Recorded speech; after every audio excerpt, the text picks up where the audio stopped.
Kinausap na rin daw niya ang kanyang mga kapatid at anak tungkol sa posibleng pag-aresto sa kanya.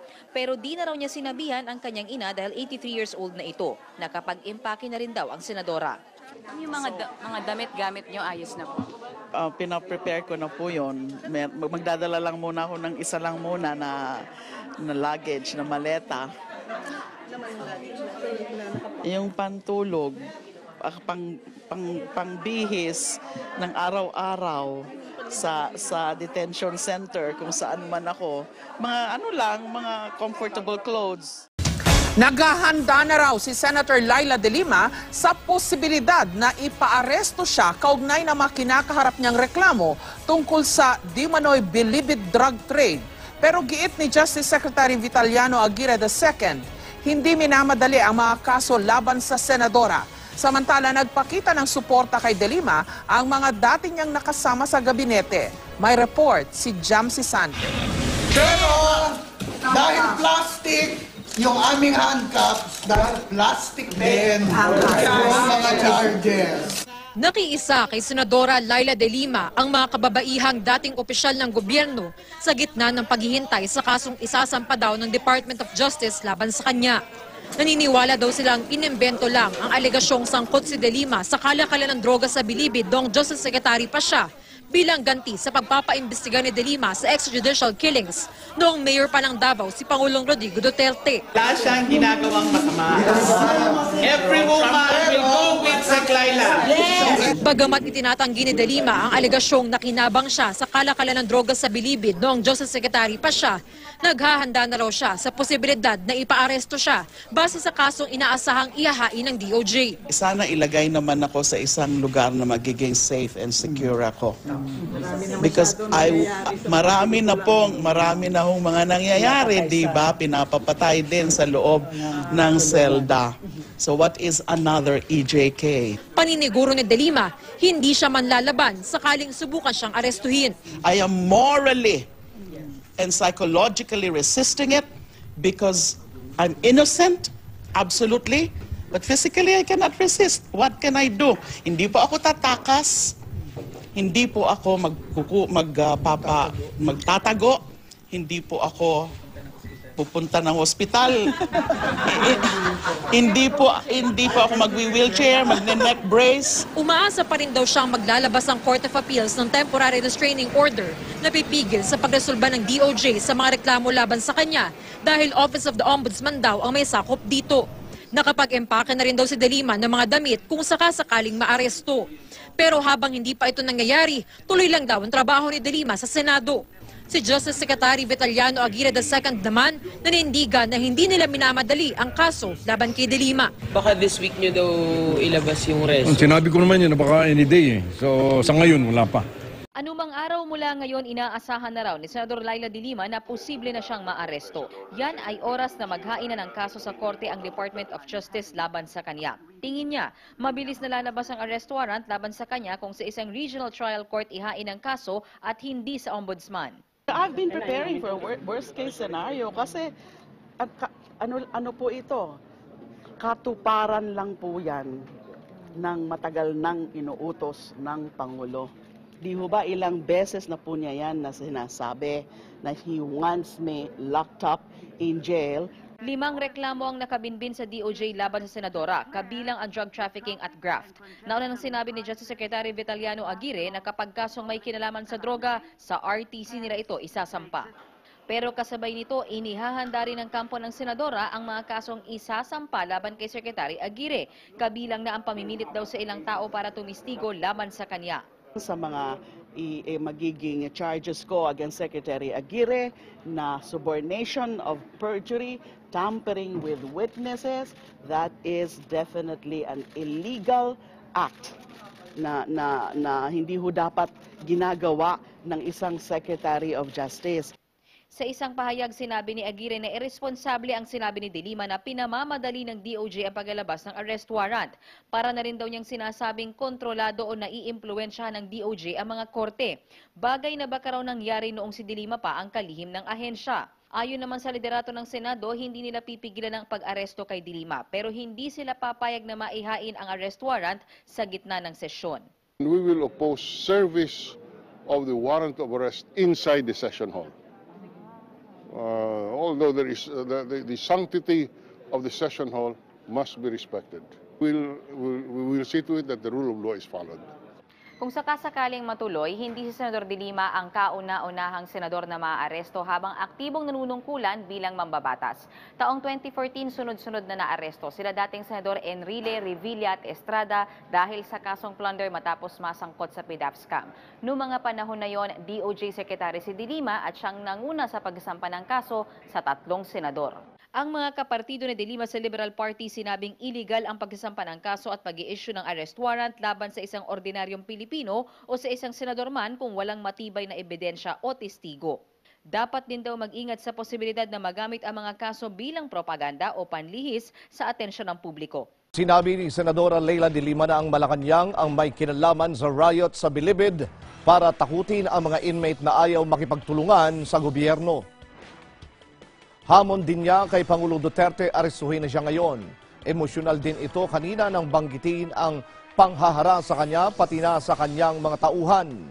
Nais naman ng mga senador na paimbisigan ang nangyaring stabbing incident sa NBP. Si Mean Corbera sa detalye.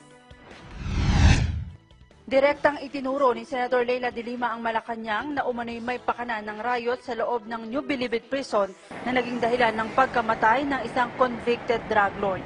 Ito'y para balaan at takutin raw ang mga nasa Bilibid 19 o mga high-profile inmate lalo na sa mga ayaw makipagtulungan sa gobyerno para ikanta ang umano'y kaugnayan ni De Lima sa illegal drugs operations. This means we have reached a new level of murderous policy in this government. I am not discounting the possibility that this so-called riot is Malacanang's way of sending its messages to prisoners who refuse to implicate me in the Bilibid drug trade as part of Aguirre's and Malacanang's teleserye drama projecting me as the Bilibid drug queen. Gawa-gawa lang anyang storya na nagsasyabu ang mga preso bago ang riot tulad ng mga storya ng mga umunin ng laban at napatay na drug addict sa oplantokhang ng gobyerno. Desperado na kasi anyang Malacanang kaya gumagamit ng umano'y mafia tactics at gangster-style operations. It makes this government an assassin state, a state that promotes murder and summary execution as policy and as weapon against its perceived enemies. Imposible anya itong mangyari dahil nasa loob na ng maximum security ang mga preso na kontrolado ng PNP Special Action Force. Katunayan, may mga impormasyon siya na tinorture at iniipit ang mga bilanggo para idiin siya sa kaso. Kabilang narito si GB Sebastian na ginamit na asset noon ng gobyerno para makakuha ng impormasyon sa loob ng Bilibid. Nakatanggap raw siya ng forwarded text messages mula sa kanyang mga source kung saan kinukumbinsi si Sebastian ng misis nito para tumistigo laban sa kanya dahil iniipit na rin sila ng gobyerno. Matigas JB, ayaw mag-lie versus D5. D5, that must be me. They have to do something soonest to provide protection. Although the same day, September 22, from my same source, JB and wife business and bank accounts threatened, negos underway, was advised to cooperate with lawyer assistance, period. Hindi na napigilan ni De Lima ang emosyon dahil pati raw ang kanyang dating PSG guard na si Junel Sanchez na inakusahang bagman niya, pinipilit na rin pumirma sa affidavit para idiin siya sa kaso. Pati raw ang mga dating staff, hinaharas na rin ng gobyerno. Ano na naman ang mga implication nila? Kagagawan ko na naman yan. Sila ang nagigipit sa akin. Masyado na nila akong ginigipit. Inaapi. Tapos ganyan pang gagawin nila. Lahat na lang sinisisi sa akin. And they call themselves men. Ganyan ba mga lalaki? They're cowards. They're fools. And they're liars. That is the bunch of officials that we have now. Ang paghingian niya ng sorry ng Pangulo, Kay Pangasinan Congressman Amado Espino ay katunayang inimbento lang nito ang drug matrix na nag-uugnay sa kanya sa illegal drugs operations. Tama na po! In your desperation, Pangulo, para siraan niyo ako, hindi niyo na iniisip kung ano na yung nagiging itsura niyo sa mata ng bayan at saka sa mundo. Kayo na po ang pinagtatawanan. Hindi po ako. Inosente po ako. Tama na, nagkakamali na kayo. Iba-iba na yung mga version nyo, iba-iba na yung istorya nyo. Kung ano-anong mga iniimbento nyo. Kahit magsorry pa raw ang Pangulo, hindi na maibabalik ang mga buhay na winasak nito dahil sa operasyon laban sa droga. Hamon pa rito sa Pangulo, arestuhin na siya at ipakulong. Sino mga susunod nilang gigipitin? Sino mga susunod nilang gagawa ng kwento? Sino mga buhay ang sisirain nila? Sino yung mga privacy ng mga sisiraan? Mga former staff ko, mga former officials ko. Nilalapitan nyo na po lahat. Alam ko po yan, nakakarating po sa kanila mga sumbong nila sa akin. And I feel so helpless. I cannot even help them with lawyers.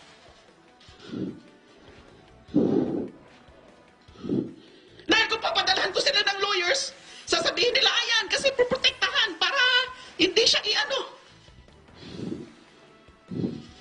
So what am I supposed to do now? Tell me. I'm not going to leave this country and escape anything because there is nothing to escape from. Hinala naman ng ilang senador, si Sebastian lang ang target ng riot para patahimikin umano sa posibleng nalalaman sa operasyon ng iligal na droga sa NPP. Ayon kay Senador Vicente Soto, questionable ang timing ng riot sa NPP na naganap sa harap ng ginagawang investigasyon sa operasyon ng iligal na droga. Imposible rin anya nakagagawa ng DOJ ang insidente dahil mas pabor silang buhay na domestiko si Sebastian sa pagdinig ng Kamara. So, a lot of motives can be imputed on any of these people and the incident itself, no? But until we know the real score and what really happened, siyempre hindi natin maaalis na nagkaroon ng maruming isip na may mga taong may mga tao na gustong patahimikin si JB Sebastian at saka yung tatlong mga drug lord na kasama. Iginit naman ni Senador Manny Pacquiao, dapat magsagawa ng malalimang investigasyon ang National Bureau of Investigation at PNP SAF para malaman ang ugat ng riot. Bagamat marami na anyang lumulutang na magkakaibang anggulo, kailangan ng full-blown investigation para mapapanagot sa batas ang may pakanan ng karahasan. Maging witness, makuna ng ebidensya, pinatay. So, pwedeng connection ito sa investigation dito sa lower house at saka sa Senate yung mga illegal drugs. Naghain na ng resolusyon si Senador Antonio Trillanes para paimbestigahan ang nangyaring riot sa Bilibid. Kasama sa posibleng ipatawag sa ikinakasang investigasyon ng Senado ang mga opisyal ng PNP Special Action Force at ang mga nasugatang high-profile inmate.